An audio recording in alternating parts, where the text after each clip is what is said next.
ছেড়ে দেওয়ার মধ্যে সুখ আছে। আর মনে করেন কেউ আপনি গালি দিয়েছে, তো আপনি অনেস্ট, আপনি সৎ এবং আপনি কোনো অন্যায় করেননি, আপনি মাজলুম, তারপরে আল্লাহর সন্তুষ্টির জন্য ছেড়ে দিলে, আচ্ছা থাক, কিছু দিয়েছে বা ওকে কিছু বললাম না, ছেড়ে দেন।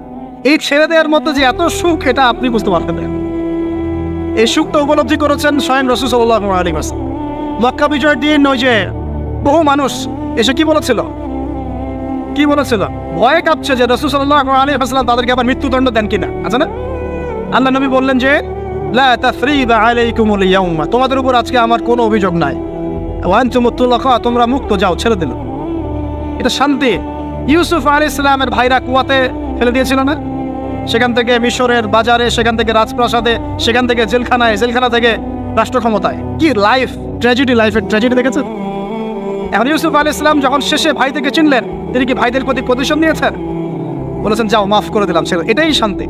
আল্লাহর জন্য ত্যাগের মহিমার মধ্যে শান্তি আছে। আল্লাহ পাক আমাদেরকে ত্যাগ করার তৌফিক দান।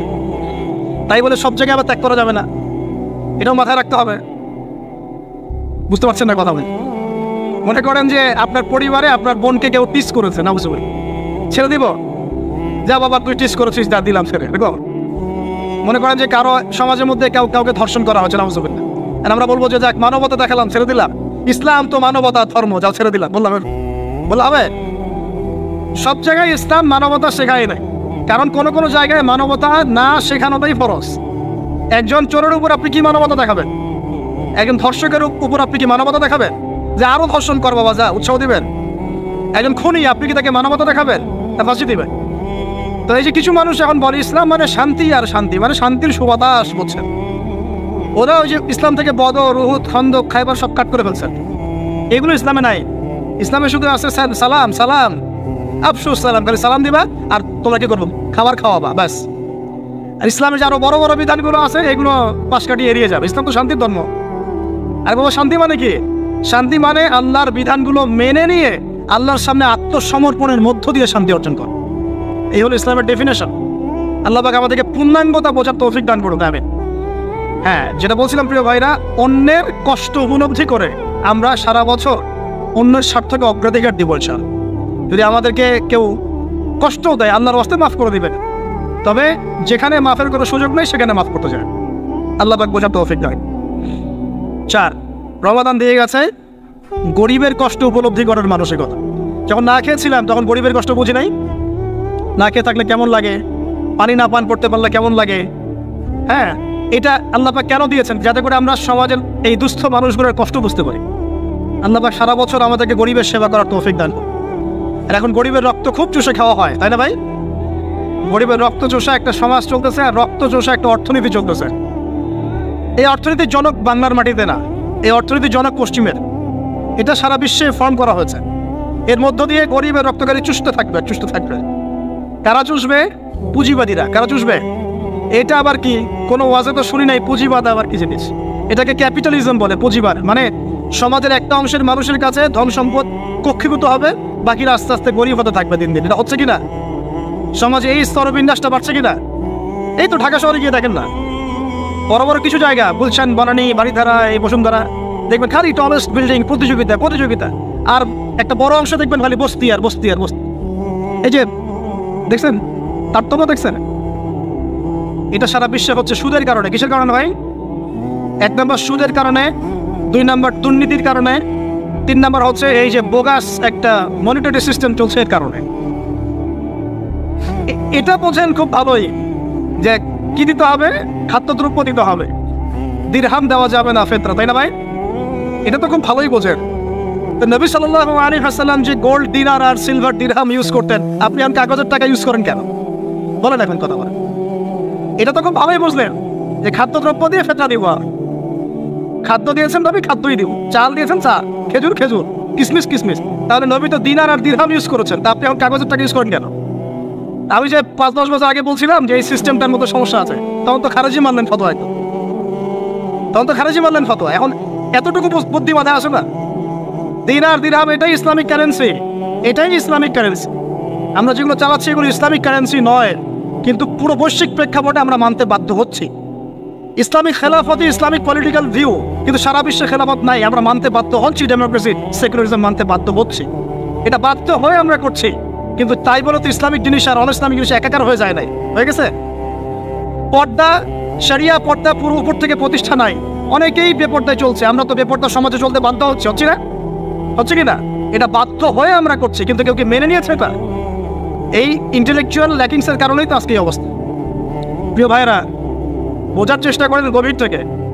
রমাদান মাস গরিবের কষ্ট উপলব্ধির মাস ছিল। আল্লাহ পাক আমাদের সবাইকে গরিবের কষ্ট বোঝার তৌফিক দান করুন। আর আল্লাহর ওয়াস্তে চেষ্টা করবেন গরিব মানুষের খাওয়ানোর, এতিমের দায়িত্ব নেয়ার। প্রত্যেকটা এলাকায় এলাকায় এতিমখানা গড়ে তোলেন, এতিমদেরকে ফ্রি পড়াশোনার ব্যবস্থা করেন, তাদেরকে কোরআন শেখান, তাদের পিছনে টাকা ইনভেস্ট করেন, তাদের মাথায় হাত বোলান। আল্লাহ রহম করবে ইনশাআল্লাহ, আল্লাহ তৌফিক দান করে দেবেন। এরপরে রমজান শিখিয়ে গেছে আমাদেরকে 5 নাম্বার। বেশি লম্বা করবো না, আমি আপনাদেরকে বিরক্ত করতে যাচ্ছি না, আমি 10টা পয়েন্ট বলছি। 5 নাম্বারটা দেখুন, এটা মনোযোগ দেন, এটা খুব ইম্পর্টেন্ট। রমজান দিয়ে গেছে কোরআন। রমজান কি দিয়ে গেছে ভাই? এটাই তো সবচেয়ে বড় কথা নাকি? রমজানের সবচেয়ে বড় কথা কি? এই মাসে কি হয়েছে? কোরআন নাজিল হয়েছে। তো রমজান মাস চলে গেছে, কি আমরা কি কোরআনটাকে এখন বন্ধ করে রেখে দিব ভাই?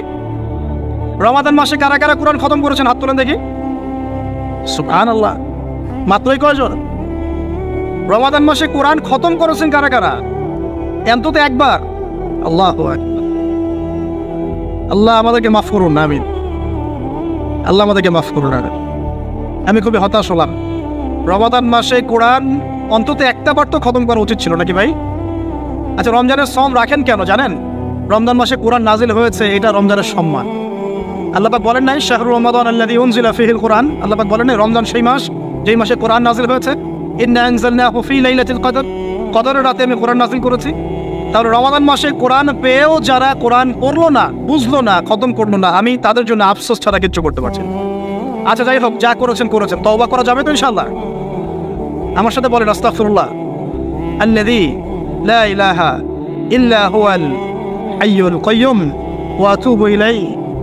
আল্লাহ আমাদের সবাইকে কোরআন তেলাওয়াত করার তৌফিক দান করুন, সবাইকে কোরআন তেলাওয়াত শেখার তৌফিক দান করো। আর ভাই, যোগ্যতা অর্জন করে তো দিনের কাজ করতে হবে, আগে তো কোরআন তেলাওয়াত করা শিখতে হবে নাকি? আল্লাহ পাক সবাইকে কোরআন তেলাওয়াত শেখার তৌফিক দান করো, কোরআনের তাফসীরগুলো পড়ার তৌফিক দান করো। আল্লাহ পাক প্রতি মাসে কমপক্ষে একবার করে কোরআন খতম করার তৌফিক দান। আল্লাহর রাসূল রমজান মাসে কোরআন এক খতম করতেন। জিবরাইল আলাইহিস সালাম আসতেন, তিনি পড়তেন, তিনি শুনতেন, তিনি পড়তেন, তিনি শুনতেন। এভাবে তারা প্রতি রমাদানে কোরআন খতম করতেন কিনা? তার মানে মাসে কোরআন খতম করা রাসূলের সুন্নাত না? আমরা কি এই সুন্নাতটা জীবিত করতে পারবো না ইনশাআল্লাহ? প্রত্যেক দিনে এক পারা করে পড়লেই হয়ে যায়। এক পারা মানে 20 পৃষ্ঠা। এই হাফেজি কোরআনের 20 পৃষ্ঠা, সময় লাগবে সর্বোচ্চ 1 ঘন্টা থেকে 1.5 ঘন্টা, সর্বোচ্চ 1 ঘন্টা থেকে 1.5 ঘন্টা। যারা হাফেজ তাদের সময় লাগে আধা ঘন্টাও না, আধা ঘন্টা। পারবো না ভাই ইনশাআল্লাহ? আল্লাহ পাক এই রমজান মাসের এই কোরআনকে সারা বছর আঁকড়ে ধরার তৌফিক দান করুন। এই কোরআন নাজিল হওয়ার পরেই আইয়ামে জাহিলিয়াত পরিবর্তন হয়েছিল। আবু জাহেলের শাসন পরিবর্তিত হয়ে মুহাম্মাদের শাসন হয়েছে। অতএব কোরআন থেকে বিমুখ জাতি কখনো দিন কায়েম করতে পারবে না। আল্লাহ পাক বোঝার তৌফিক দান করুন, আমিন। আমাদের যুবক ভাইরা একটু ওয়াদা করতে পারি তো ইনশাআল্লাহ সবাই কোরআন তেলাওয়াত করা শিখবো, প্রত্যেক মাসে 1 খতম দেবো ইনশাআল্লাহ, কোরআনের অর্থ পড়বো ইনশাআল্লাহ। না অর্থ পড়ার দরকার নাই, খালি প্রত্যেক হরফে 10 লাখই কামাই করবো, অর্থ পড়ার কোনো দরকার নাই ভাই? আচ্ছা যাক, কিছু মানুষ আবার রাগ করে অর্থ পড়তে বললে, কারণ স্বার্থ আছে। যদি আপনারা কোরআনের অর্থ পড়া শুরু করেন এবং হাদিসের চর্চা করা শুরু করেন, দিনই পড়াশোনা করা শুরু করেন, তখন তো অনেক ধর্ম ব্যবসা বন্ধ হয়ে যাবে। কথা বুঝতে পারছেন না মনে হয়? আপনারা যদি শিক্ষিত হওয়া শুরু করেন, কোরআনের A to Z অর্থ পড়া শেষ করেন, হাদিসগুলো পড়া শুরু করেন, ওলামায়ে কেরামের সাথে পরামর্শ করে বইপত্র পড়া শুরু করেন, হ্যাঁ, বিভিন্ন ইসলামিক কোর্সগুলো করতে থাকেন, আস্তে আস্তে আপনার যোগ্যতা বাড়বে। তখন তো আপনি কি করবেন না? ধর্মের নামে বিভ্রান্ত হতে চাইবেন না। অনেকের তখন ধর্ম ব্যবসাটা কি হবে? বন্ধ হয়ে যাবে। অতএব এই কারণে অনেকে চায় না যে মানুষ কোরআনের অর্থ বুঝুক। আমি আমার মন থেকে আপনাদেরকে রিকোয়েস্ট করছি, সবাই কোরআনের অর্থটা পড়ার চেষ্টা করেন। পারা যাবেন ইনশাআল্লাহ ভাই? আল্লাহ আমাকে তৌফিক দেখ, আপনাদের সবাইকে তৌফিক দান। আর কমপক্ষে দিনে 1 পারা করে কোরআন তেলাওয়াত করবেন। আল্লাহ মা বোনদেরকে তৌফিক দেখ, আপনাদের সবাইকে তৌফিক দান। এটা হলো 5 নাম্বার। 6 লাইলাতুল কদর মনে আছে? কোন দশকে ছিল? আচ্ছা, কি মনে হয় আপনাদের এবার কদর কততম রাতে ছিল? কি মনে হয় বলেন তো, কে কি বলেন? বেজর তো জানি, কার কার মনে হয় 21 ছিল? কার মনে হয় 23, 27, 29? কার কার কি মনে হয়? আমি আমার জীবনে, এবার আমি আমার অভিজ্ঞতা বলি, আমার জীবনে এইরকম রমাদান আমি কখনো কাটাই নাই। আমার কাছে মনে হয়েছে এই রমজানেও আল্লাহ আমাদের প্রতি নারাজ হয়ে আছে। পুরো রমজান চলে যাচ্ছে, বৃষ্টি হচ্ছে না, এই সামান্য একটু বৃষ্টি, অথচ রমজান মাস আসার আগেই পরিবেশ ঠান্ডা হয়ে যেত না? আগে রমজান মাসে কন্টিনিউসলি বৃষ্টি হতো, স্পেশালি শেষের দশকে অনেক বৃষ্টি হতো, এবং বৃষ্টি ছিল একটা আলামত যেটা দেখে আমরা চিনতে পারতাম যেটা কদরের রাত হতে পারে। এবার চেনাই যাচ্ছে না, খেয়াল করে দেখেন নাই? গরম, আর আমরা তো ঢাকা ছিলাম, গরমের তীব্রতায় থাকা যাচ্ছে না, এসি থেকে বাইরে বেরিয়ে হওয়া যাচ্ছে না। আল্লাহ পাক নারাজ, ইস্তেসকার দোয়া করা হচ্ছে, বৃষ্টি হচ্ছে না। চিন্তা করতে পারেন? আর এমনও যুগ ছিল যে ওলামায়ে কেরাম, মানে দিনের যারা রিপ্রেজেন্টেটিভ আলেম ওলামা মুত্তাকি পরহেজগার ব্যক্তিরা আনাচে কানাচে দোয়া করতো, সাথে সাথে বৃষ্টি নামা শুরু হতো। আমরা জীবনে শোনেন কেন হচ্ছে না? কারণ আমরা হয়তোবা এখনো সেই পর্যায়ের তাকওয়া, সেই পর্যায়ের আল্লাহ ভীতি এখনো অর্জন করতে পারি নাই, যে আমরা দোয়া করলেই সাথে সাথে কবুল হয়ে যায়। হয়তোবা আমাদের ভিতরে অনেক ত্রুটি আছে, এই ত্রুটিগুলো আগে দূর করতে হবে, আল্লাহ পাক তৌফিক দান করুন। আর আমার মনে হয় এমন অনেক মানুষ এই বাংলার জমিনে আছেন যারা যদি এই নামাজের সুযোগ পেতেন তাহলে তারা দোয়া করার সাথে সাথেই বৃষ্টি বর্ষণ, কিন্তু তারা সুযোগ পাচ্ছেন না। এই একজন ছেলে বুঝতে পারছে কথার অর্থটাই। এমন বহু মানুষ বাংলার মাটিতে আছে, হয় তারা যদি সুযোগ পেত নামাজটা পড়ার, হয়তো বা বৃষ্টি হতো। নাই বুঝলেন, একটু লেটে বোঝেন। আচ্ছা, বাংলাতে এমন অনেক মানুষ আছে যারা নীরবে নিভৃতে তাহাজ্জুদে আল্লাহর কাছে এত কান্নাকাটি করে, এত আমল করে, এত পরহেজগার মানুষ, তাদের দোয়ার বদৌলতে অনেক কিছু হয়। এটা আপনি বিশ্বাস করেন? বিশ্বাস করতে হয়। আল্লাহ পাকের এই বান্দারা দুনিয়াতে আছে বলেই বহু কিছু হয়। আল্লাহর অনেক আযাব গজব আল্লাহ পাক উঠিয়ে নেন। আর এখন যে অবস্থা হয়েছে, আমরা সবাই বেশিরভাগই, আমরা সবাই বলবো না, বেশিরভাগই আমরা সুবিধাবাদী মুসলিম হওয়ার চেষ্টা করছি। ইসলামের যে অংশগুলো পালন করলে খুব মজা লাগে এইগুলো আমরা পালন করতে চাই, যেগুলো পালন করলে সমস্যা হতে পারে আমরা গায়ে দাগ লাগতে দিতে চাই না। মানে আমি চলবো ঠিক, গায়ে যেন একটা আচরণ না লাগে, কেউ ভালো মন্দ না বলে, গালিগালাজ না করে, সুন্দরের মতো চলবো আর কি। অথচ এই সুন্নত নবী সাল্লাল্লাহু আলাইহি ওয়াসাল্লামের তাকদীরও জোটে পায়। বুঝেছে? বুঝতে হবে। আল্লাহ পাক আমাদের সবাইকে পরিপূর্ণ কোরআন সুন্নাহ ফলো করার তৌফিক দান করুন, আমিন। এই লাইলাতুল কদর নিয়ে কথা বলছিলাম, এটা পাওয়ার জন্য ইতিকাফ করেছিলাম কিনা? অনেকে করেছেন। রাত জেগেছেন কিনা? এই যে রাত্রি জাগরণ করার যে ব্যাপারটা, এটা কি রমজানের শিক্ষা? রমজানের ছেড়ে যাওয়া একটা চেতনা কেমন? রাত জাগরণের মধ্য দিয়ে আল্লাহকে পাওয়া যায়। তারাবি পড়েছেন, তাহাজ্জুদ পড়েছেন না? এই তাহাজ্জুদে আপনি আল্লাহর কাছে চেয়েছেন, দোয়া করেছেন, আল্লাহকে ডেকেছেন, জিকির করেছেন, তখন আল্লাহর সাথে আপনার একটা গভীর সম্পর্ক ছিল না? এই সম্পর্ক রমজান যাওয়ার সাথে সাথে কি বন্ধ করে দেব? না সারা বছর ধরে রাখবো ইনশাআল্লাহ? আমিন। আচ্ছা, 7 নম্বর ভাই, রমাদানে আল্লাহ রাব্বুল আলামিন আমাদের অনেককেই কিন্তু তারাবি পড়ার তৌফিক দিয়েছেন, দেন নাই? এখন তারাবি এবং নামাজের বিষয়টা কেমন ছিল? আমরা একটা ঐক্যবদ্ধভাবে কাজ করেছি না? একসাথে সবাই মিলে তারাবি পড়েছি, একসাথে আমরা সালাত পড়েছি। এই রমজানের এই যে ঐক্যের শিক্ষাটা, এই শিক্ষাটা কিন্তু রমজান চলে যাওয়ার সাথে সাথেই আমরা আবার বিভক্ত হওয়া শুরু করি। আমরা এই তারাবি, সালাত, জামাতের সালাত, সাদাকাতুল ফিতর, ঈদের জামাত, এগুলোর মধ্যে একটা শিক্ষা নিব, সেটা হলো ঐক্যের চেতনা। কিসের চেতনা ভাই? আমরা সমাজের মধ্যে একটা ঐক্য নিয়ে আসার চেষ্টা করবো। আল্লাহ পাক তৌফিক এনায়েত করুন, বলি আমিন। 8 নম্বর, রমজান মাসে আমরা যাকাত দিয়েছি অনেকে, সাদাকাও করেছেন অনেকে। দান সাদাকা বেশি বেশি করেছেন, যাকাত দিয়েছেন, সাদাকাতুল ফিতর দিয়েছেন, মাশাআল্লাহ। এই কাজগুলো কেন করেছেন? যাতে সাদাকার মধ্য দিয়ে আমাদের গুনাহগুলো মাফ হয়ে যায়। আল্লাহ পাক আমাদেরকে এই সাদাকার ওসিলায় কালকে আমাদের মাফ করেন, আরশের ছায়ায় ছায়া দেন এবং জান্নাত দান করেন। এই দান সাদাকার সিলসিলাটা, বেশি বেশি দান সাদাকার সিলসিলাটা সারা বছর চালু রাখতে হবে। আল্লাহ পাক তৌফিক এনায়েত করুন। আর এই দান করার সময় খেয়াল রাখবেন দানের টাকা কোথায় যাচ্ছে, খেয়াল রাখবেন আপনার দানের টাকা যাচ্ছে কোথায়, খেয়াল রাখতে হবে। এগুলো সমস্যা চলছে না সমাজে? দান কোথায় করবেন খেয়াল রাখবেন, কোন জায়গায় দান করলে আপনার দানটা সঠিকভাবে ইউটিলাইজ করা হবে এবং ইসলামের পথে এটা কাজে লাগানো হবে, এটা খেয়াল রাখবেন।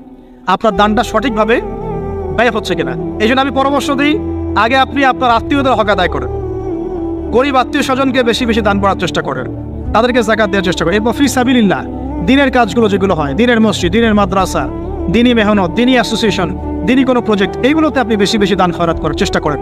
আল্লাহ পাক তৌফিক দান করুন, আমিন। 8 নম্বর, 9 তারাবি, তাহাজ্জুদ, নামাজ, এগুলো আমাদের ঐক্যের চেতনা শিখিয়েছে। আমরা শাওয়াল মাস আসার সাথে সাথে যেন এগুলো ভুলে না যাই। এবং ওই যে প্রথমে বলেছিলাম যে রমাদান মাসে কেবলা পরিবর্তন হয়েছে, একটা নতুন জাতির উত্থান ঘটেছে, মানে ইহুদি খ্রিস্টান জাতির সাথে আমরা বিচ্ছেদ ঘোষণা করেছি। এখন সারা বছর আমরা যেন তাদের কৃষ্টি কালচার এগুলো ফলো করা শুরু না করি। কেবলা পরিবর্তনটা মানে কি? মানে ওদের সাথে আমরা চলবো না, আমরা নতুন কেবলা নিয়ে এসেছি, নতুন জাতি আমাদের। এখন আমরা কি আমাদের জীবনের বিভিন্ন ক্ষেত্রে আমরা কি ওদের আদর্শ, ওদের নীতি, ওদের রীতি এগুলো ফলো করতে পারি? পারি না। যদি কেউ করি তাহলে কেবলা পরিবর্তন অর্থ আমরা বুঝতে পারি নাই। এটা আমাদের খুব ভালো করে আয়ত্ত করতে হবে। আর সর্বশেষ যে কথাটা বলতে চাই সেটা হলো, রমাদান মাসে ওই যে বদরের যুদ্ধ হয়েছিল, মনে আছে? ওই যে প্রথমে বলেছিলাম, তো বদরের যুদ্ধটা ছিল জালেমের বিরুদ্ধে মাজলুমের অবস্থা। আবু জাহেলরা জালেম ছিল না, নবী সাল্লাল্লাহু আলাইহি ওয়াসাল্লাম তারা মাজলুম ছিলেন না। এই যে মাজলুমের লড়াই জালেমের বিরুদ্ধে, এটা সারা বছর কন্টিনিউ থাকতে হবে। এটা কেমন? আমাদের সবার নফসই এখন জালেম, জালেম কি না? নফস তো চায় উড়ে বেড়াতে, আল্লাহর বিধান মানতে চায় না, নামাজ পড়তে চায় না, দান সদকা করতে চায় না, যাকাত দিতে চায় না, সব দুনিয়াবি বিষয়ে ব্যস্ত থাকতে চায়। নফসকে আগে কন্ট্রোল করেন, নফসের জুলুমগুলো আগে দমন করেন। পরিবারে বহু জালেম আছে না? পরিবারের মধ্যে জুলুম বন্ধ করেন। তারপরে আস্তে আস্তে অর্থনীতি ব্যবসায় আসেন, এখানে জুলুম আছে না? এই জুলুম বন্ধ করার চেষ্টা করেন। তারপরে সমাজের মধ্যে অনেক জুলুম হয় না? এই জুলুমগুলো বন্ধ করার চেষ্টা করেন। বদরের চেতনা মানে হচ্ছে সর্বস্তরের জুলুমের বিরুদ্ধে মাজলুমের একটা অবস্থান। এই চেতনা রমজান শিখিয়েছে। তো প্রিয় ভাইরা, এই রমাদান চলে গেছে ঠিকই, আমাদের কাছে দিয়ে গেছে প্রথমত শাওয়ালের 6 রোজা, রাখবো তো ইনশাআল্লাহ? দিয়ে গেছে আমাদেরকে তাকওয়া অবলম্বনের মাধ্যমে আল্লাহ বেদি অর্জন করবো তো ইনশাআল্লাহ। রমাদান দিয়ে গেছে আমাদের সবাইকে যে আমরা গরিবের কষ্ট উপলব্ধি করার চেষ্টা করব, আল্লাহ পাক তৌফিক এনায়েত করুন, আমিন।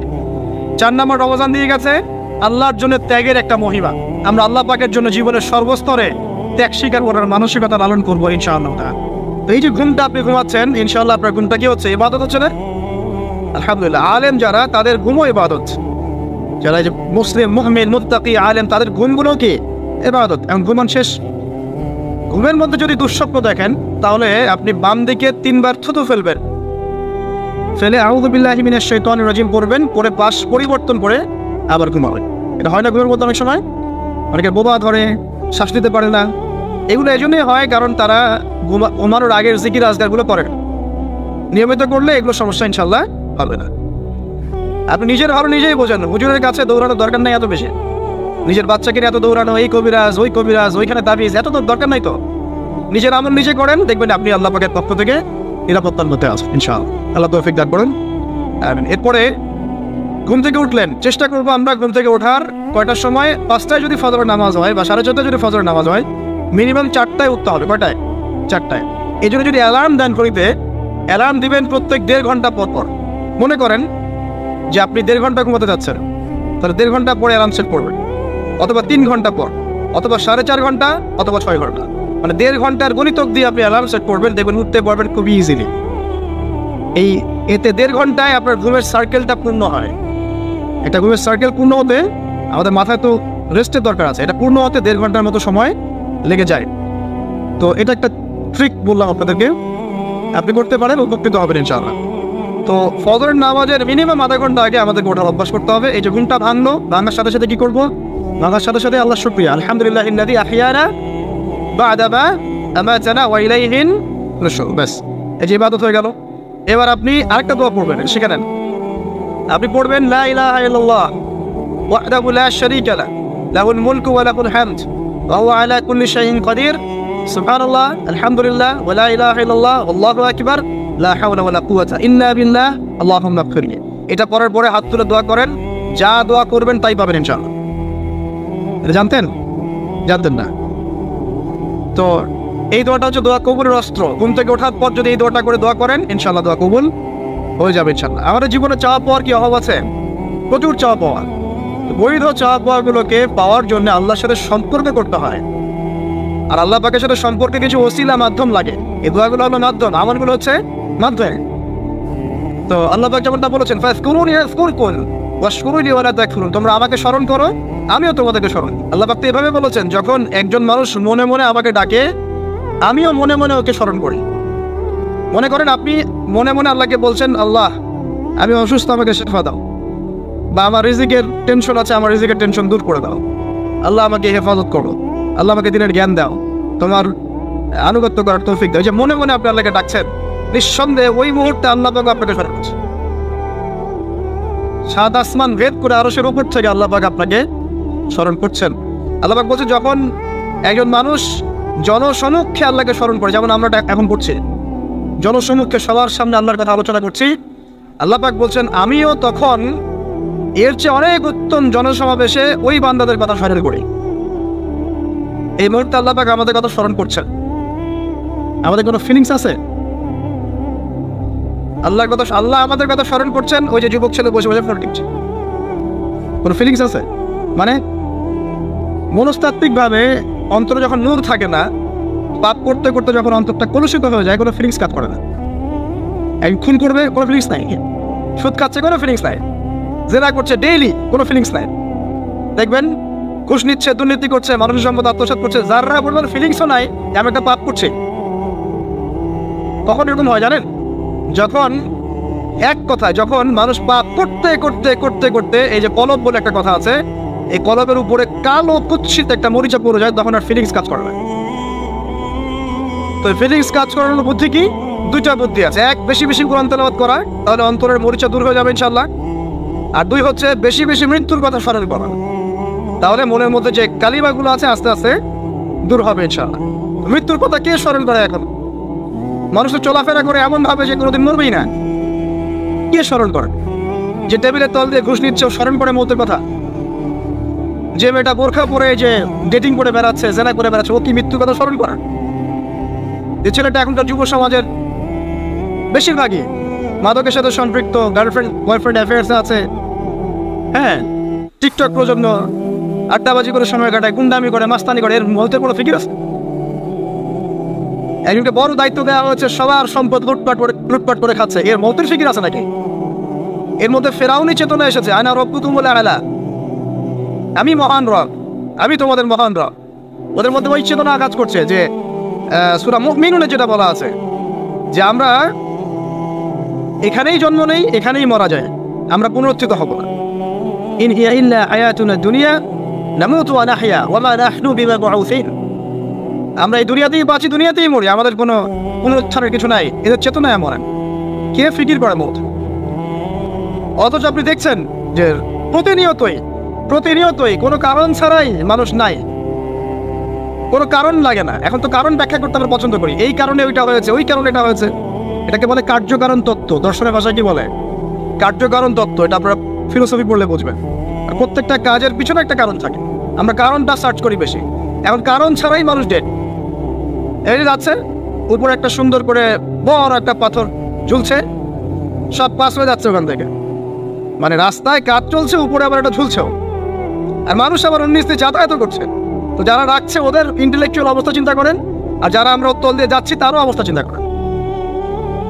বুদ্ধিভিত্তিকভাবে আমরা কোন জায়গায় চিন্তা করেন? মানে মানুষ বিজি রোড দিয়ে যাচ্ছে, ওখানেই কাজ হচ্ছে, আবার যেখানে কাজ হচ্ছে দেখছি সেখানে আমরাও আবার তল দিয়ে যাচ্ছি। সবাই পাস হয়ে গেল, যাদের তাকদিরে লেখা ছিল মওত একদম মুহূর্তের মধ্যে শেষ। কি কারণ ব্যাখ্যা করবেন? কোনো সায়েন্স দিয়ে ব্যাখ্যা করতে পারবেন? পারবেন না। ওই ময়মনসিংহে ওই যে মহিলারা যাচ্ছে, ট্রাক মেরে দিয়ে চলে গেল, মহিলার পেট থেকে বাচ্চা ফেটে পেট ফেটে বাচ্চা বের হয়ে গেল, বাচ্চা জীবিত, মা ডেড। সায়েন্স দিয়ে ব্যাখ্যা করতে পারবেন? এটাই তাকদির, এটাই বলে তাকদির, যেটাকে সায়েন্স দিয়ে ব্যাখ্যা করা যায় না, বিজ্ঞান দিয়ে ব্যাখ্যা করা যায় না।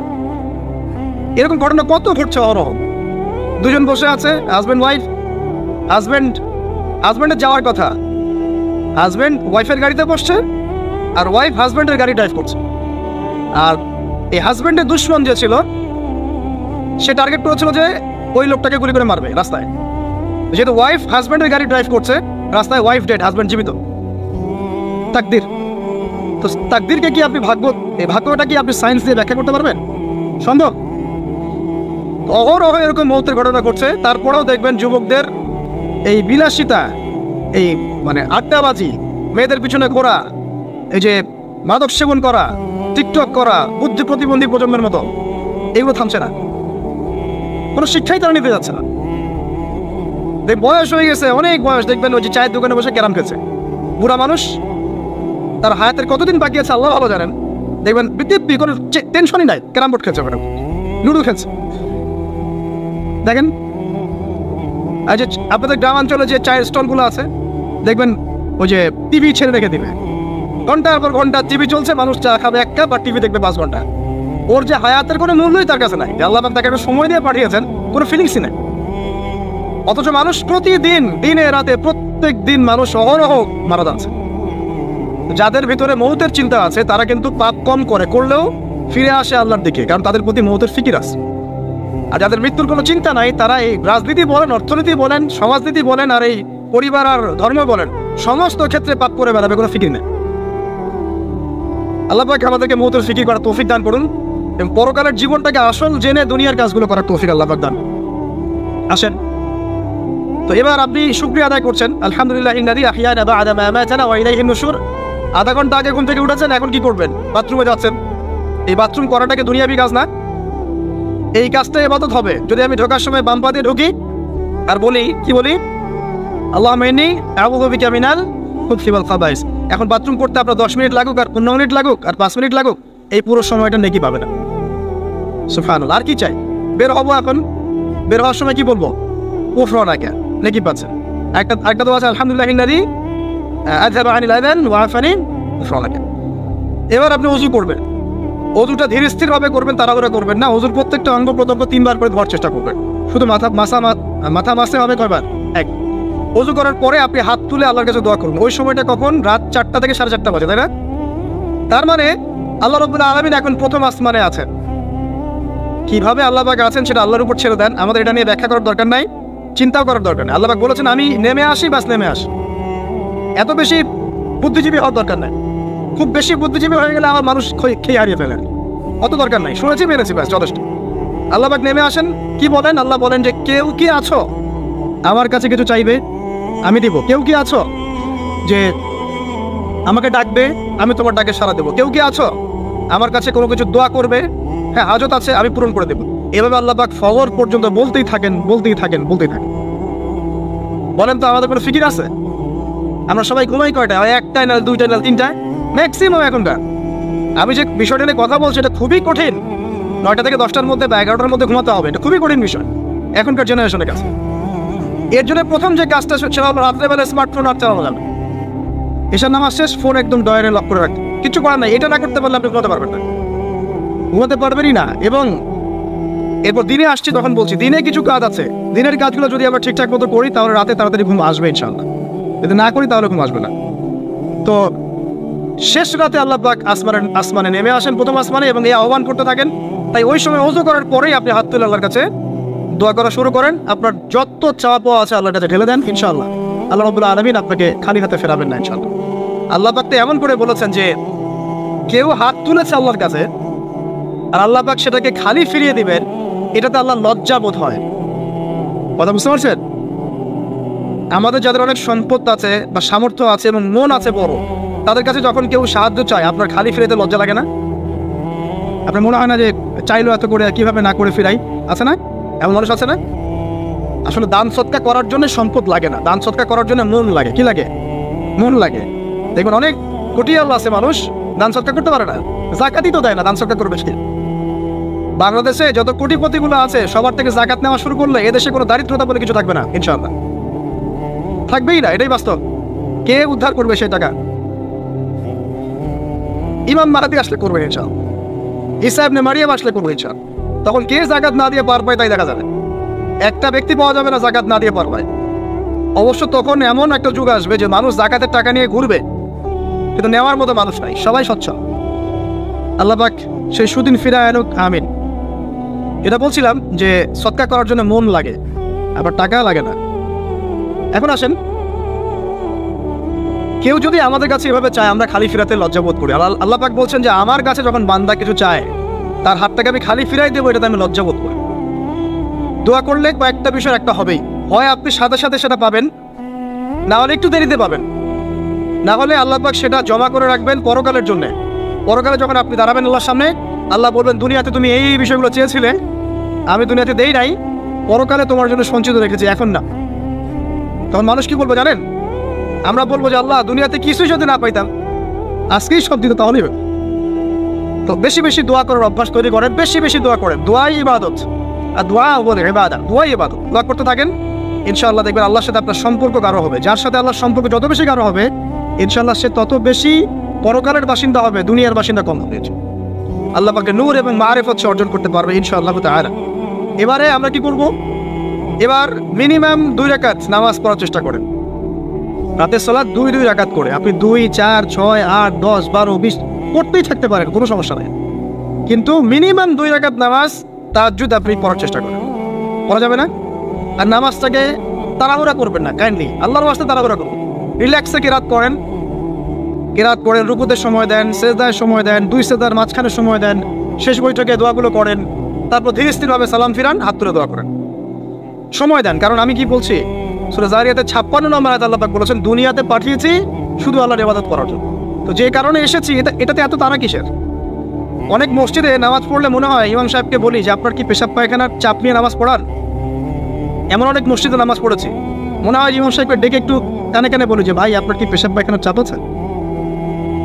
আর 4 রাকাত নামাজ 3 মিনিটে শেষ, 4 রাকাত নামাজ 4 মিনিটে শেষ, এত তাড়াহুড়ার কি আছে? হ্যাঁ, জামাতে নামাজ সংক্ষিপ্ত করতো, তাই বলে কি এত সংক্ষিপ্ত নাকি যে রুকু করার টাইম পাওয়া যায় না, সেজদা করার টাইম পাওয়া যায় না? নামাজে ধীর স্থিরতা এবং খুশুটা খুব ইম্পর্টেন্ট। নামাজে কোথায় হাত বাঁধলেন এটা নিয়ে তর্ক না করে নামাজের একাগ্রতা, মনোযোগ কতটুকু আসছে এটা নিয়ে তর্ক করেন। ভিতরের রূহটাই আসল, আধ্যাত্মিকত্বটাই আসল। হ্যাঁ, একজন ভাই হাত বেঁধেছে মনে করেন এখানে, কেউ বেঁধেছে এখানে, এটা নিয়ে ঝগড়া করেন। দেখেন নামাজে কতটুকু ফোকাস, মনোযোগ কতটুকু থাকছে, কতটুকু নামাজে আপনি দোয়া করতে শিখছেন, সেজদায় আল্লাহকে পাইতে শিখছেন। নামাজ পড়ে কি ফিল হচ্ছে যে আমি আল্লাহর সাথে কথা বলছি, আল্লাহ আমার কথা শুনছেন? আমরা তো মেকানিক্যাল নামাজ অভ্যস্ত এখন। আর দুনিয়ার কাজের চাপ এত বেশি, জাস্ট মসজিদে যাবো, ঢুকবো, বেরো, চলে আসবো, হাজিরা দিতে আসছি মনে হয়, সিগনেচার করবো, চলে যাবো। আপনি এমন এত তারা কিসের ভাই? ওমা খালাকতুল জিন্না ওয়াল ইনসা ইল্লা লিয়াবুদুন, শুধু ইবাদত করার জন্যই সৃষ্টি করেছে তোমাদেরকে। তো মসজিদে তো তাড়াহুড়া কেন? রিল্যাক্স থাকেন, মসজিদে রিল্যাক্সে নামাজ পড়েন, সময় নেন। ফজরের নামাজ পড়ার আগে আপনি বাসার থেকে 2 রাকাত সুন্নত পড়ে আসতে পারেন, এটা আরেকটা ভালো আমল। কারণ নবী সাল্লাল্লাহু আলাইহি ওয়াসাল্লাম সুন্নত নামাজগুলো কি করতেন? বাসায় করতেন। এতে বাসার মধ্যে বরকত হবে, শয়তান দূর হয়ে যাবে। এই যে তাহাজ্জুদ আপনি 2, 4, 8, 10 যত পারেন পড়েন, মিনিমাম 2 রাকাত পড়েন, ধীর স্থিরভাবে পড়েন। নামাজ শেষ করে আবার আল্লাহর কাছে দোয়া করেন, দেখবেন যে ইনশাআল্লাহ আপনার দোয়া কবুল হবে। আর দোয়া যে কবুল হয় এটা আপনি নিজেই বুঝতে পারবেন, নিজেই বুঝবেন, কারো কাছে যাওয়া লাগবে না। এবার ফজরের সালাতের সময় হয়ে গেল, আজান হচ্ছে, আজানের জবাব দিব, দিয়ে বাস হেঁটে হেঁটে মসজিদ, প্রত্যেক পদক্ষেপ হেঁটে যাব আর দোয়া করব। কি দোয়া করব? যে আল্লাহ আমাকে নূর দান করো। কি দান করো? আল্লাহুম্মা ইজআল ফি কলবি নূরা ওয়া ফি লিসানি নূরা ওয়া ফি সামঈ নূরা ওয়া ফি বাসারি নূরা ওয়া আন ইয়ামিনি নূরা ওয়া আন শিমালি নূরা ওয়া মিন ফাওকি নূরা ওয়া মিন তাহতি নূরা আল্লাহুম্মা ইজআল ফি নাফসি নূরা। মানে এর অর্থ হচ্ছে আল্লাহ আপনি আমার ডানে বামে সামনে পিছনে শরীরে আত্মায় দেহে সবখানে আল্লাহ আপনার নূর দান করুন। নূর কেন? কারণ দুনিয়ার মধ্যে অনেক অন্ধকার, অন্ধকার না, সব জাহিলিয়াতের অন্ধকার। এখানে পথ চলতে হলে নূর লাগবে, আলো লাগবে। এটা কে দিবে? আল্লাহ দিবে। কবর বড় অন্ধকার, ওখানে থাকতে হলে ভালোভাবে কি লাগবে? আলো লাগবে। হাসরের মাঠ অন্ধকার, ওখানে ভালোভাবে থাকতে হলে কি লাগবে? আলো লাগবে। এই জন্য নামাজে যাওয়ার সময় অন্ধকার সময় এই দোয়াগুলো করতে হয়। আর তার আগে একটা কথা বলতে ভুলে গেছি, বাসা থেকে যে বের হচ্ছেন তখন কি পড়বেন? কি পড়বেন? বিসমিল্লাহি তাওয়াক্কালতু আলাল্লাহ ওয়ালা হাওলা ওয়ালা কুওয়াতা ইল্লা বিল্লাহ। এটা পড়ে বের হলে শয়তান দূরে চলে যাবে, ফেরেশতা আপনার কাছে চলে আসবে। এবার নামাজে আসলাম, জামাতের সাথে নামাজ পড়বেন, ফজরের নামাজ। এবং ফজরের সালাতের কেরাতটা লম্বা করার চেষ্টা করুন, এটা সুন্নাত। ফজরের সালাতের কেরাত লম্বা করার সুন্নাত। এবং নামাজ শেষ হওয়ার সাথে সাথেই উঠে চলে যাবেন না, নামাজ শেষ এবার আপনি ওখানে বসে থাকবেন, বসে বসে জিকির আজকারগুলো করবেন। কি কি জিকির করবেন আমি কয়েকটা আপনাদেরকে শিখিয়ে দিচ্ছি, বাকিগুলো আপনারা কিতাব থেকে শিখে নেবেন। সালাম ফেরানো শেষ, প্রথমে একবার আল্লাহু আকবার, তারপর 3 বার আস্তাগফিরুল্লাহ আস্তাগফিরুল্লাহ আস্তাগফিরুল্লাহ। এরপরে পড়বেন আল্লাহুম্মা আনতাস সালাম ওয়া মিনকাস সালাম তাবারাকতা ইয়া যাল জালালি ওয়াল ইকরাম পড়বেন। তারপর আল্লাহুম্মা আইন্নি আলা যিকরিক ওয়া শুকরিকা ওয়া হুসনি ইবাদাতিক। এরপরে পড়তে পারেন আয়াতুল কুরসি, যেটা একটু আগে বলেছি, তাসবিহাত সুবহানাল্লাহ আলহামদুলিল্লাহ আল্লাহু আকবার 33 পরে কালিমা শাহাদা, অথবা 10 পড়ার দলিল আছে। এরপরে পড়বেন সুবহানাল্লাহি ওয়া বিহামদিহি আদাদা খালকিহি ওয়া রিদা নাফসিহি ওয়া জিনাতা আরশিহি ওয়া মিদাদা কালিমাতিহি 3 বার, এটা 3 বার। তারপর 3 কুল 3 বার করে, সূরা ইখলাস 3 বার, ফালাক 3 বার, নাস 3 বার, সূরা হাশরের শেষ 3 আয়াত একবার। এরপরে পড়বেন সাইয়্যিদুল ইস্তিগফার, মানে সমস্ত ইস্তিগফারের শ্রেষ্ঠ ইস্তিগফার। এটা কোনটা? আল্লাহুম্মা আনতা রাব্বি লা ইলাহা ইল্লা আনতা খালাকতানি আনা আবদুক ওয়া আনা আলা আহদিক ওয়া ওয়াদিক মা ইসতাতা'তু আউযু বিকা মিন শাররি মা সানা'ত আবুউ লাকা বিনি'মাতিকা আলাইয়া ওয়া আবুউ বিযানবি ফাগফির লি ফাইন্নাহু লা ইয়াগফিরু যুনুবা ইল্লা আনতা। এটা যে পড়বে সকালে পড়ে যদি রাতের মধ্যে মারা যায় জান্নাত ইনশাআল্লাহ, আবার সন্ধ্যায় পড়ে যদি সকালের আগে মারা যায় জান্নাত ইনশাআল্লাহ। এত বড় অস্ত্র, এত বড় একটা সুযোগ। এরপরে পড়বেন আমার পছন্দের কয়েকটা, আউযু বিকালিমাতিল্লাহি তাম্মাতি মিন শাররি মা খালাক 3 বার। এটা যদি আপনি পড়েন আপনি দৃশ্য অদৃশ্যের ক্ষতি থেকে বেঁচে থাকবেন ইনশাআল্লাহ। দুষ্ট জিন শয়তান আপনার কোনো ক্ষতি করতে পারবে না ইনশাআল্লাহ। আরেকটা খুবই শক্তিশালী দোয়া আছে, সেটা হলো বিসমিল্লাহিল্লাযী লা ইয়াদুররু মা ইসমিহি শাইউন ফিল আরদ ওয়ালা ফিস সামা ওয়া হুয়া সামিউন আলিম 3 বার করে। এইটা যে পড়বে, এই যে জিন বলেন, ভূত বলেন, এই যে পেতনি বলেন, যেগুলো আমরা ভয় পাই, ঠিক আছে, চোখ লাগা বলেন, বদনজর বলেন, যা যা আছে, হিংসুকের হিংসা, কোনো কিছুই আপনার কোনো ক্ষতি করবে না। এবং ইনশাআল্লাহ আপনি হঠাৎ মৃত্যুবরণ থেকে বেঁচে থাকবেন ইনশাআল্লাহ, হঠাৎ মৃত্যুবরণ। এটা কিন্তু সবার জন্য নিয়ামত না, এটা সবার জন্য নিয়ামত না। তারপরে আসেন, এরপর পড়বেন 10 বার লা ইলাহা ইল্লাল্লাহু ওয়াহদাহু লা শারীকা লাহু লাহুল মুলক ওয়া লাহুল হামদ ওয়া হুয়া আলা কুল্লি শাইইন কাদির। এটা 10 বার পড়লেও হবে। আর যদি 100 বার পড়তে পারেন তাহলে আপনার চেয়ে বেশি নেকি কেউই অর্জন করতে পারবে। যদি 100 বার এই দোয়াটা কেউ পড়ে সারা দিনে, লা ইলাহা ইল্লাল্লাহু ওয়াহদাহু লা শারীকা লাহু লাহুল মুলক ওয়া লাহুল হামদ ওয়া হুয়া আলা কুল্লি শাইইন কাদির, ওই দিন শয়তান তার কাছে আসবে না। 100 গুনাহ আমলনামা থেকে কেটে দেওয়া হবে, 100 নেকি লিখে দেওয়া হবে। এবং আল্লাহর কাছে দিন শেষে একটা তালিকা পেশ করা হয়, আজকের দিনে কে কি আমল করেছে, এই তালিকায় তার নাম দেখবেন সবার আগে আছে। ওই ব্যক্তির নামও থাকতে পারে যে 100 বারের চেয়ে বেশি পড়েছে, তখন তার নাম আগে চলে যাবে, এর নামটা পরে চলে আসবে। কথা বুঝতে পারছেন? মিনিমাম 100 বার পড়তে পারলে খুব ভালো হয়। যদি না পারেন কমপক্ষে কয়বার? 10 বার। আসেন, এরপরে পড়বেন 10 বার দরুদ শরীফ, আল্লাহুম্মা সাল্লি আলা মুহাম্মদ ওয়া আলা আলি মুহাম্মদ, যেটা আছে দরুদ ইব্রাহিম, এটা পড়তে পারেন। অথবা ছোট করে পড়তে পারেন আল্লাহুম্মা সাল্লি ওয়া সাল্লিম আলা নবিয়িনা মুহাম্মদ, এটা পড়লেও হবে। অথবা আল্লাহুম্মা সাল্লি আলা মুহাম্মদ ওয়া সাল্লিম, এতটুকু পড়লেও ইনশাআল্লাহ আকাদায় হয়ে যাবে। 10 বার যে ব্যক্তি দরুদ পড়ে সকালে সন্ধ্যায়, নবী সাল্লাল্লাহু আলাইহি ওয়াসাল্লাম তার জন্য পরকালে সুপারিশ করবেন ইনশাআল্লাহ। যদি আমরা নবীজির সুপারিশ পেতে চাই, দরুদের কোনো বিকল্প নাই। বেশি বেশি দরুদ পড়তে থাকেন, তার সুন্নাহ অনুসরণ করেন, বেশি বেশি দরুদ পড়তে থাকেন। মিনিমাম সকালে 10 বার, সন্ধ্যায় 10 বার, ইনশাআল্লাহ আল্লাহ নবী সুপারিশ করবেন ইনশাআল্লাহ তাআলা। আর কাছে রাদিতু বিল্লাহি রাব্বান ওয়া বিল ইসলামি দীনান ওয়া বি মুহাম্মাদিন সাল্লাল্লাহু আলাইহি ওয়াসাল্লাম নবিয়্যা, এর একটা বড় ফজিলত আছে। কি ফজিলত? যে ব্যক্তি এই দোয়াটা সকাল সন্ধ্যা 3 বার করে পড়ে, কিয়ামতের মাঠে আল্লাহ পাকের উপর হক হয়ে যাবে, ওয়াজিব হয়ে যাবে, আল্লাহ ওই ব্যক্তিকে সন্তুষ্ট করে দেবেন ইনশাআল্লাহ। সন্তুষ্ট করে দিবেন মানে কি? ইনশাআল্লাহ সে জান্নাতে যাবে। আরেকটা আছে, এটা বলে শেষ করি, হাসবি আল্লাহু লা ইলাহা ইল্লাহু আলাইহি তাওয়াক্কালতু ওয়া হুয়া রাব্বুল আরশিল আযীম। এটা পড়তে হবে 7 বার। কয়বার? 7 বার। তাহলে কি হবে? আপনার দুনিয়া আখিরাতের যে চাওয়া পাওয়াগুলো আছে, এর জন্য আল্লাহ পাকই আপনার জন্য যথেষ্ট হয়ে যাবে ইনশাআল্লাহ, কাউকে লাগবে না। এইগুলা ফরজ নামাজ, মানে ফজরের নামাজ জামাতে পড়ার পরে বসে বসে এইগুলো করতে থাকবেন। যদি দোয়া আগে করা হয়, নামাজের মোনাজাত যেটা হচ্ছে আমাদের সমাজে, এটা যদি আগে করে ফেলা হয়, তাহলে দোয়ার পরে বসে থাকবেন, বসে বসে এগুলো পড়তে থাকবেন। যদি পারেন ইশরাকের নামাজটা পড়ে মসজিদ থেকে বের হতে পারেন।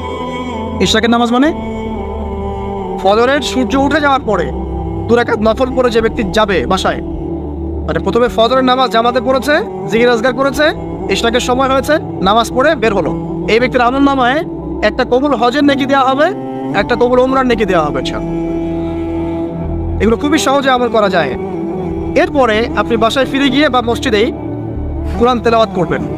আমরা কোরআন তেলাওয়াত করব। কোরআন তেলাওয়াত করবেন 1 পারা, 1 পারা পারেন না অর্ধেক পারা, অর্ধেক পারা পারেন না 5 পৃষ্ঠা, 5 পৃষ্ঠা পারেন না কমপক্ষে 1 পৃষ্ঠা পারবেন না, 1 পৃষ্ঠা করে হলেও প্রতিদিন কোরআন তেলাওয়াত করতে হবে। পারবেন না ইনশাআল্লাহ? প্রত্যেক হরফে 10 নেকি পাবেন। কোরআন আপনার পক্ষে সুপারিশ করবে ইনশাআল্লাহ। এবং এই কোরআন আপনাকে ছায়া দিবে, সূরা বাকারা আলে ইমরানের মতো ছায়া দিবে কিয়ামতের মাঠে। এবং এটা নবী সাল্লাল্লাহু আলাইহি ওয়াসাল্লাম যেটা বলেছেন, কোরআন হুজ্জাতুল লাকা ওয়া আলাইক, এটা তোমার পক্ষে সাক্ষী দিবে অথবা বিপক্ষে সাক্ষী দিবে। তো কোরআন তেলাওয়াত করবেন। এরপরে আমরা কি করি? আমরা হয়তো যে যার মতো চলে যাই, কেউ স্কুলে চলে যান, নাস্তা করেন। আচ্ছা, নাস্তার আগে একটা কথা বলি। সকালে নাস্তা করবেন এমনভাবে যে, এখনকার ডক্টররাও বলেন এই কথাটা, সকালবেলা একটু বেশি খেতে হয়, সকালবেলা একটু বেশি হেভি ফুড নিতে হয়, দুপুরে তার চেয়ে একটু কম, রাতে আরও কম। আর আমাদের তো উল্টা, কিন্তু সকালে অল্প একটু, দুপুরে একদম বিশাল, রাতের বেলা আরও বিশাল, নাকি? তো নিয়মটা হচ্ছে এই যে সকালে খেতে হয় বেশি, সারাদিন আপনাকে কাজ করতে হবে, সকালে আপনাকে বেশি হাইজেনিক ভালো ফুড খেতে হবে, দুপুরে তার চেয়ে একটু কম, আর রাতে তার চাইতে কম। এভাবে খেতে পারলে প্রফিটিক খাওয়া হবে ইনশাল্লাহ। আর খাবার আমাদের সুন্নাহ মতো খাওয়ার দরকার নেই, নবী সাল্লাল্লাহু আলাইহি ওয়াসাল্লামের সুন্নাহ মতো খায়। আমাদের সুন্নাহটা কেমন? আমরা 7 পেট খাই। কয় পেট? 7 পেট। যদি পেটের মধ্যে কিছু জায়গা ফাঁকা থাকে সেটাও কিছু মিষ্টি দিয়ে ঢুকায় 7 পেটে ভর্তি করতে হবে। এটা চ্যালেঞ্জ, পেটটা ভর্তি করতে হবে। আর নবী সাল্লাল্লাহু আলাইহি ওয়াসাল্লাম খেতেন এভাবে যে পেটটাকে 3 ভাগ করতেন, 1 ভাগ খাবার খেতেন, 1 ভাগ তিনি পানীয় পান করতেন, আর 1 ভাগটা ফাঁকা রাখতেন। আপনি এভাবে খাওয়া শুরু করেন, দেখবেন আপনি ফিজিক্যালি ফিট ফিল করছেন এবং আপনি ক্লান্ত হচ্ছেন কম, অলসতা কম আসছে কাজে, আপনি এনথুজিয়াজম পাবেন ইনশাআল্লাহ তাআলা। তো খাবারের ব্যাপারটা সতর্ক থাকে। আর এই যুগে খাবারের মধ্যে প্রচুর ভেজাল আছে, চেষ্টা করতে হবে ম্যানুফ্যাকচার্ড খাবারগুলো বাদ দিয়ে হোমমেড যে ফুডগুলো আছে, হোমমেড ফুড মানে বাসায় যেগুলো আমরা তৈরি করি, ফ্রেশ হাইজেনিক ফুডগুলো খাওয়ার চেষ্টা করতে হবে। স্পেশালি বাচ্চাদের ব্যাপারে সতর্ক থাকতে হবে। বাচ্চাদেরকে, তরুণদেরকে এমন কোনো খাবার খাওয়া যাবে না যে খাবারটা খেলে আপনি অসুস্থ হয়ে যান, আপনার স্ট্যামিনা কমে যায়, আপনি ফিজিক্যালি দুর্বল হয়ে পড়েন। এটা খুব খেয়াল রাখবেন। খাবার, এই যে আপনারা যে গ্রামাঞ্চলে থাকেন, আপনারা সৌভাগ্যবান একদিক থেকে যে আপনারা ফ্রেশ খাবার উৎপন্ন করে খেতে পারেন। শেষ জামানায় খাবারের মধ্যে খুব ভেজাল আসবে, এটা বিভিন্ন হাদিস দিয়ে মেলানো যায়, আমি ওদিকে যাচ্ছি না। কনক্লুশন বললাম, শেষ জামানায় খাবারে প্রচুর ভেজাল আসবে। তো এই ভেজালগুলো থেকে দূরে থাকতে হলে আমাদেরকে হাইজেনিক ফুডের দিকে ফোকাস করতে হবে এবং প্রোডাক্ট খাবার উৎপন্ন করে খেতে পারলে খুব বেশি ভালো হয়, না পারলে রুট লেভেল থেকে খাবার নিয়ে আসতে হবে। আর অ্যাটলিস্ট ম্যানুফ্যাকচার যে খাবারগুলো বাজারে ঘোরাফেরা করে এগুলো অ্যাভয়েড করতে হবে। আল্লাহ পাক বোঝার তৌফিক দান করুন। আমি আর লম্বা করছি না, শেষ করে দিচ্ছি ইনশাআল্লাহ। লেখাপড়া এবং ওয়ার্কের বিষয়গুলো বলছিলাম যে আমরা যারা লেখাপড়া করবো, প্রফিটিক লাইফস্টাইল করতে হলে এবং প্রোডাক্টিভ মুসলিম হতে হলে লেখাপড়াটা করতে হবে আল্লাহ সন্তুষ্টির জন্য। চাকরি বাকরি, ব্যবসা বাণিজ্য যাই করে, কৃষিকাজ, সব কিছুর উদ্দেশ্য হবে কি? আল্লাহ সন্তুষ্টি অর্জন করে এবং ওই ক্ষেত্রে সৎ থাকা, কাউকে না ঠকানো, মাপে কম না দেওয়া, দুর্নীতি না করা, ঘুষ না নেওয়া। তাহলে আপনার জীবনের প্রত্যেকটা কাজই কি হবে? ইবাদত হিসেবে গণ্য হবে ইনশাআল্লাহ তাআলা। শেষ করার আগে আমরা জোহরের ওয়াক্তে চলে আসছি। আপনি আপনার জব সেকশনে কাজ করছেন, নামাজের ওয়াক্ত হলো, নামাজ পড়ে নেবেন। আচ্ছা, নামাজের আগে আপনি 4 রাকাত সুন্নাত পড়বেন, শেষে 2 রাকাত। চেষ্টা করবেন দিনে 12 রাকাত সুন্নাত পড়ার জন্য। ফজরের আগে 2, জোহরের আগে 4, পরে 2, 6 আর 2 8, মাগরিবের পরে 2, এশার পরে 2। এই যে মোট 12 রাকাত সুন্নাত যে ব্যক্তি নিয়মিত পড়বে, জান্নাতে আল্লাহ পাক তার জন্য একটা ঘর নির্মাণ করবেন ইনশাআল্লাহ তাআলা। প্রতিদিন একটা ঘর, প্রতিদিন একটা করে ঘর আপনি পেতে পারেন মাত্র 12 রাকাত নফল বা সুন্নাত আদায় করার মধ্য দিয়ে। জোহরের ওয়াক্ত চলে আসলে আমরা যেখানে থাকি, স্কুলে বা কলেজ, ইউনিভার্সিটিতে বা চাকরির ক্ষেত্রে, নামাজটা পড়ে নেব ইনশাআল্লাহ। এরপর আবার কাজে যান, কাজ করেন, লাঞ্চ করেন, খাওয়া দাওয়া করেন। আবার খাবার সুন্নাত বলে যান না, 7 পেট না, 1 পেট খাবার, 1 পেট পানি, 1 পেট ফাঁকা এবং হাইজেনিক ফুড, ম্যানুফ্যাকচার না। তারপরে যান, রেস্ট করেন, কাইলুলা যেটাকে বলে, 1 থেকে 1.5 ঘন্টা রেস্ট করেন, ঘুমান। তারপরে আপনি বিকাল সময়টা আবার আসরের নামাজ পড়েন, আপনার কর্মক্ষেত্রে কাজগুলো সারেন। সন্ধ্যায় আপনি আবার বাসায় ফিরে আসবেন। এই সন্ধ্যায় বাসায় ফিরে আসবেন, ফিরে আসার পরে মাগরিবের সালাত পড়লেন জামাতে। পড়ার পরে বিকেল টাইমটা, মাগরিবের আগে বিকেল টাইমটা আপনি ঘুরতে যান, পরিবারকে সময় দেন, বাচ্চাদেরকে সময় দেন, একটু দিনী ভাইদের সাথে বসেন। ওই সময় যদি কোনো হালাকা অ্যারেঞ্জ করা যায়, মসজিদ ভিত্তিক তালিমে বসেন, 2টা হাদিস পড়েন, কোরআন একটু দার্স নেন, বা অনলাইনে কোনো লেকচার শুনেন বা বই পড়েন, কিছু একটা করেন। আর পরিবারকে সময় দেন। পরিবারকে সময় দেওয়ার পর মাগরিবের ওয়াক্ত হয়ে যাওয়ার পরে, মাগরিবের নামাজ শেষ, ফজরের পর আপনি যে আমলগুলো করেছেন মাগরিবের পর সেই আমলগুলো আবার করতে হবে, সেম কাজ। এভাবে করতে করতে দেখবেন 1 ঘন্টা চলে গেল। বাসায় গিয়ে আপনি পরিবারকে সময় দেন, আপনার অফিসের কাজ, হোমওয়ার্ক, স্কুলের কাজ, ইউনিভার্সিটির কাজ, এগুলো শেষ করেন। শেষ করার পরে আপনি রাতের খাবার খেয়ে নেন, খেয়ে নিয়ে আবার চলে আসেন মসজিদে, এসে নামাজ পড়েন, পড়ে বাসায় গিয়ে জাস্ট করেন, আর দেখা দেখি নাই। তখন আপনি আবার দেখবেন ফজর ওই 4টা 3টে উঠতে পারবেন, তাহাজ্জুদ পড়তে পারবেন, ফজর পড়তে পারবেন, আবার আপনার দিনটা লম্বা হবে ইনশাআল্লাহ। এভাবে 1 দিন 2 দিন না, সপ্তাহে 7 দিন, মাসে 30 দিন, বছরে 365 দিন যখন এই প্রজন্ম কাটাতে পারবে, আমরা কাটাতে পারবো, তখন আমাদের মুখে মানাবে দ্বীন ইসলাম প্রতিষ্ঠার কথা। তার আগে আমাদের মুখে এসব কথা মানায় না। এখন আমাদের মুখে এসব কথা এখন মানাচ্ছে না, কারণ আমরা তো আমলই করছি না, আমাদের ঈমান আকীদা ঠিক নাই, আমাদের প্রফেটিক লাইফস্টাইলই তো নাই, নবী সাল্লাল্লাহু আলাইহি ওয়াসাল্লামের মতো লাইফস্টাইলই তো নাই আমাদের। তাহলে আমাদের দ্বারা কেমন করে দ্বীনের পতাকা আল্লাহর জমিনে প্রতিষ্ঠিত হবে বলে তো দেখি। এভাবে যখন একটা উম্মাহ গড়ে উঠবে, খুবই ডিফিকাল্ট, এটা কিন্তু অনেক বড় চ্যালেঞ্জ। আমি এটাই সবচেয়ে বিগ টাস্ক, যে এই আমরা যারা আছি, আমাদের ইয়াং তরুণ প্রজন্ম, আমাদের মা বোন, বাচ্চা কাচ্চা এবং আমাদের বৃদ্ধ সবাই মিলে যখন এইভাবে মুভ করবে, তখন দেখবেন একটা জাতি সকাল থেকেই সজাগ, সকাল থেকেই জাতি সজাগ। যেমন একটা চমৎকার একটা আইন করা হয়েছে না, রাত 8টায় সব বন্ধ, খুবই ভালো কথা। কেউ অ্যাপ্রিসিয়েট করুক না করুক, আমি শুনতে বলেছি আলহামদুলিল্লাহ খুব ভালো। অ্যাটলিস্ট এখন 10টায় ঘুমাতে পারবো, তারপরেও দেখবেন 3টার আগে ঘুমাচ্ছে না। কিন্তু আপনি মদিনায় গিয়ে দেখবেন ফজরের পর থেকেই সব কিছু লাইভ, স্কুল কলেজ দোকানপাট অফিস সব ওপেন। কারণ আমাদের উম্মত, এই উম্মতের জন্য ফজরের পরের সময়টাতেই বরকত রাখা হয়েছে।